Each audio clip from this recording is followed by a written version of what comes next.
పలు చోట్ల చోరీలు చేసి బంగారం వెండి దోచుకెళ్లిన ముగ్గురు దొంగలను ఖమ్మం పోలీసులు అరెస్ట్ చేశారు. భద్రాద్రి కొత్తగూడెం జిల్లాకు చెందిన రమేష్, వెంకటేష్ ముదిగొండ మండలం వల్లభిలోని ఓ బంగారు షాపులో చోరీకి పాల్పడ్డారు. కేసు నమోదు చేసిన పోలీసులు దర్యాప్తు చేస్తుండగా ఖమ్మంలో పోలీసులకు పట్టుబడ్డారు. వారి నుండి 10 లక్షల విలువైన బంగారం, వెండిని స్వాధీనం చేసుకున్నారు.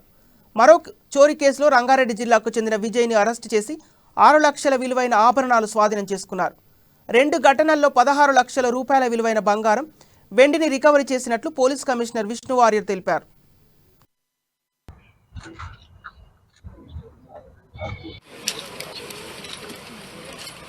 ప్రాపర్టీ ఆఫెన్సెస్ సంబంధించి మన టీమ్స్ అన్ని ఎఫర్ట్ పెట్టి 2 పోలీస్ స్టేషన్స్ లో జరిగినటువంటి ఆఫెన్సెస్, ఈ మధ్య కాలంలో జరిగినటువంటి ఆఫెన్సెస్, ఒకటి ముదిగొండ పోలీస్ స్టేషన్, ఒకటి ఖానాపురం హవేలీ పోలీస్ స్టేషన్. ఈ 2 పోలీస్ స్టేషన్స్ లో కలిపి సుమారు 16 lakh worth, 16 to 18 lakh worth property దొంగతనం అయిన దాంట్లో ఎఫర్ట్స్ పెట్టి టీమ్స్ ని ఫామ్ చేసి అందరూ చాలా చక్కగా కృషి చేసి అండ్ అక్యూజ్డ్ పర్సన్స్ ని పట్టుకోవడం జరిగింది. వాళ్ళ ద్వారా ఏదైతే దొంగతనం పోయినటువంటి సామాన్లు ఉన్నాయో అవన్నీ కూడా రికవరీ చేయడం జరిగింది. దీంట్లో